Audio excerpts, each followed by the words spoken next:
Well, family reunions have changed a little bit now to where it's more just of a gathering. And what I want to personally do and what I'm creating, I want to host family reunions. So I want to be able to get people's family history and present it for them or package it up for them to present themselves, because it's amazing, it's important, and for me it's personal. Like I'm searching for who I am. So not only do I want to connect the dots, I want to go to where they once were.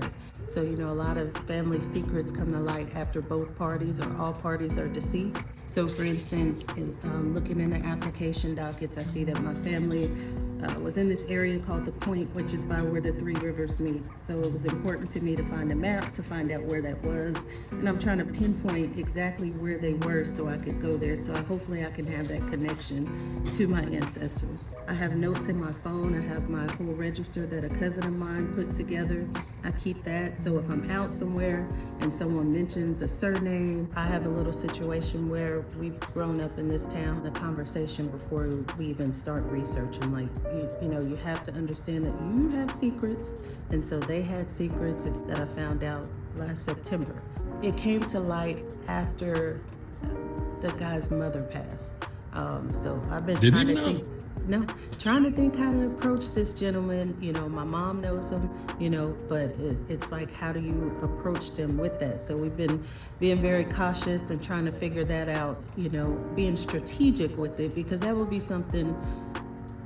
I would welcome it because this is my thing, right? But if it's not your thing, it was a different time. So I'm sure there was a reason why they had to keep things a secret, or maybe they just didn't think about it. You know what I mean? So then you have that touchy subject with, are you telling me my mom was a liar type of thing, and he can't approach his mother.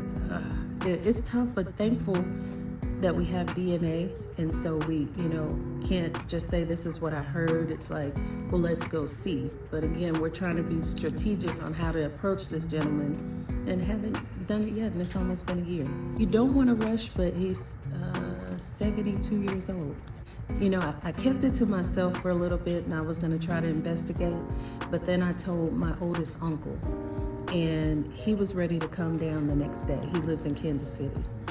And his reasoning was because he recalls his mom and dad arguing when he was a young kid, and something about a son in Oklahoma.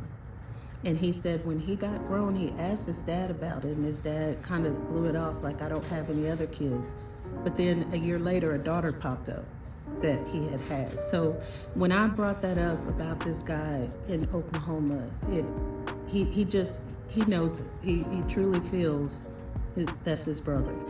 At my last family reunion, I made sure that we all introduced ourselves so we could put the connection together, because that's the whole point of a family reunion. So hopefully we'll get back to that.